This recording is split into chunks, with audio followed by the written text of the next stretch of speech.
نحمده ونصلي على رسوله الكريم أما بعد أعوذ بالله من الشيطان الرجيم بسم الله الرحمن الرحيم ولا تقولوا لمن يقتل في سبيل الله أموات بل أحياء ولكن لا تشعرون صدق الله العظيم.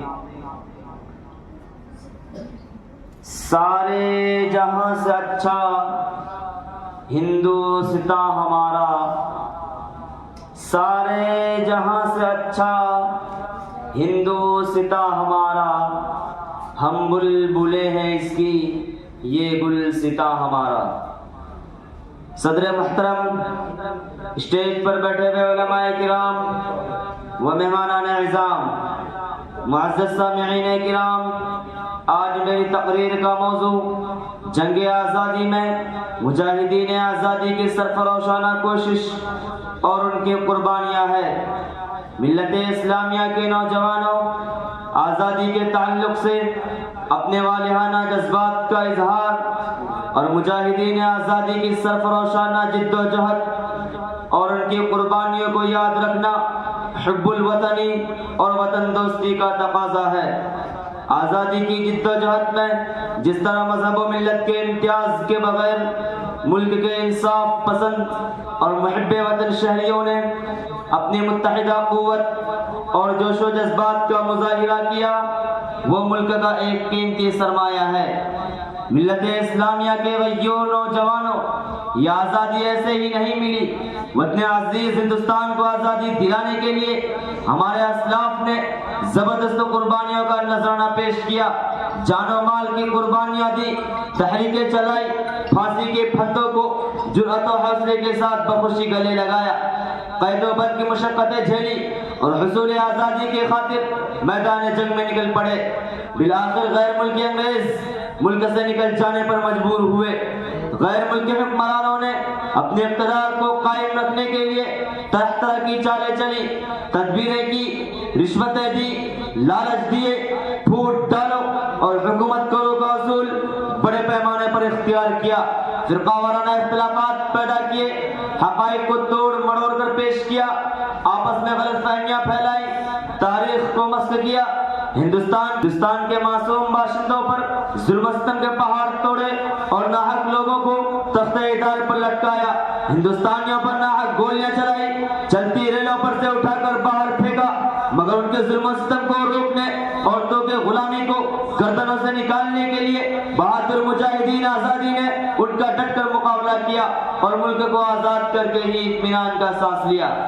بقول شاعر، سرفروشی کی تمنا اب ہمارے دل میں ہے، سرفروشی کی تمنا اب ہمارے دل میں ہے، دیکھنا ہے زور کتنا بازوئے قاتل میں ہے.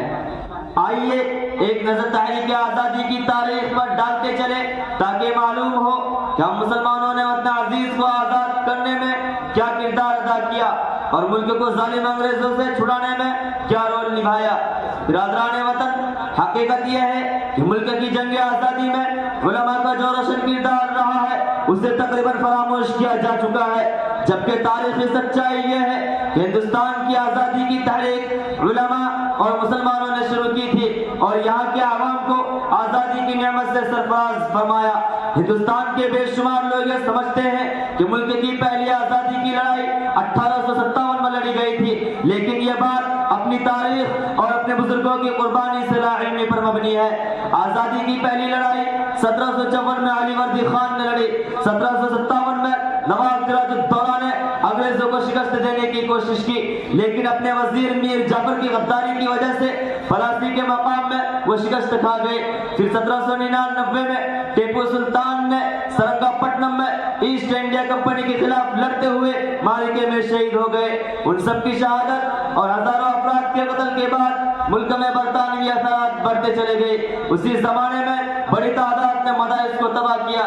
اسی درمیان ایک تحریک وجود میں آئی جس کے بانی شاہ ولی اللہ محدث دہلوی. ان کے انتقال کے بعد ان کے صاحبزادے شاہ عبدالعزیز محدث دہلوی نے اپنے والد کی تحریک کو آگے بڑھایا اور انگریزوں کے خلاف جہاد کا فتویٰ دیا جس میں ہندوستان کو دارالحرب قرار دیا اور اس تحریک کی پاداش میں علماء کی جماعت تیار ہوئی۔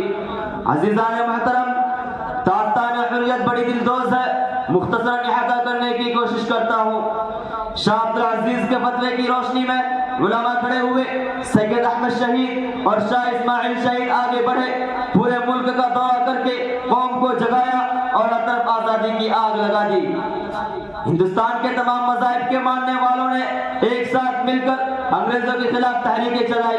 اس تحریک میں ہندو، مسلم، سکھ اور علماء سب نے مل کر حصہ لیا اور آزادی ہند کی خاطر اپنے جان و مال کو قربان کیا اور اس شعر کے ساتھ آگے بڑھتے رہے۔ یوم آزادی کو ہم ہرگز بھلا سکتے نہیں، یوم آزادی کو ہم ہرگز بھلا سکتے نہیں، سر کٹا سکتے ہیں لیکن سر جھکا سکتے نہیں۔ انگریز مورخ تامسن اپنی یادداشت میں لکھتا ہے کہ 1864 سے لے کر 1867 تک تقریباً 14,000 علماء کو تختہ دار پر لٹکا دیا۔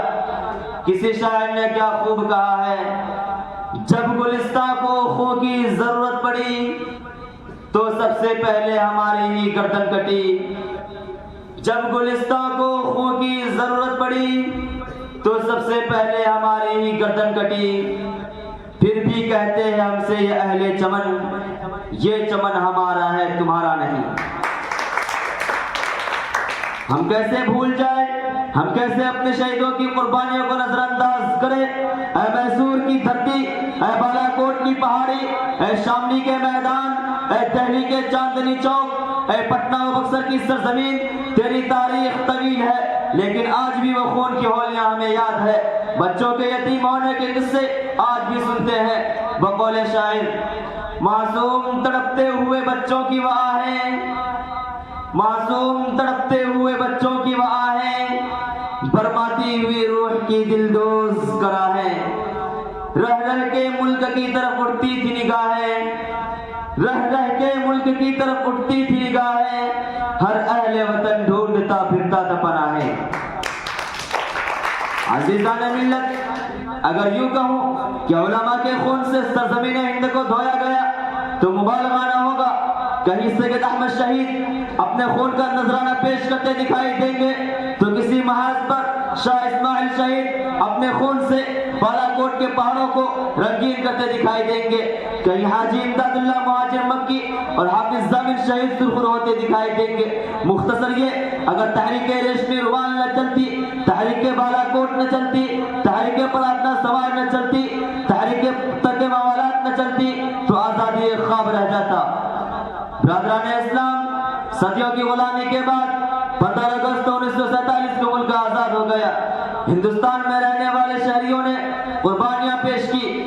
گاندھی جی ہو کے نہرو، مولانا ابوالکلام آزاد ہو کے علی برادران ہو، شہید بھگت سنگھ ہو کے اشفاق اللہ خان شہید ہو یا پھر مولانا محمد علی جوہر ہو، سبھی نے مل کر اس جنگ میں رول نبھایا۔ اس پر غور کیجئے کہ ہم سب آزاد ہیں، ہمارے ملک کو آزاد ہوئے 79 سال ہو چکے ہیں۔ مجاہدین آزادی کے سامنے جو مقصد تھا کیا وہ پورا ہو رہا ہے؟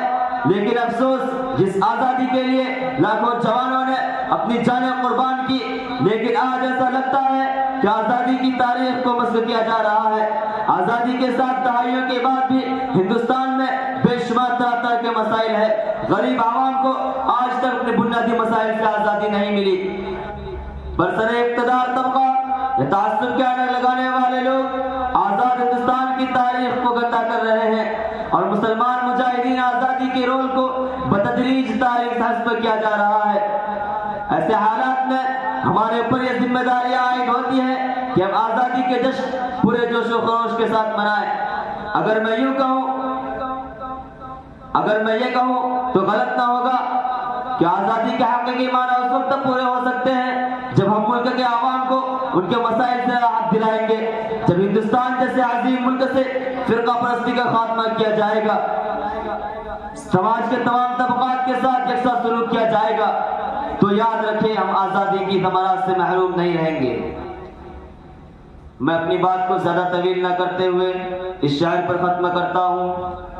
جو بھی نفرت کی ہے دیوار گرا کر دیکھو، جو بھی نفرت کی ہے دیوار گرا کر دیکھو، دوستی کی بھی ذرا رسم نبھا کر دیکھو، کتنا سکھ ملتا ہے معلوم نہیں ہے تم کو، کتنا سکھ ملتا ہے معلوم نہیں ہے تم کو، اپنے دشمن کو کلیجے سے لگا کر دیکھو۔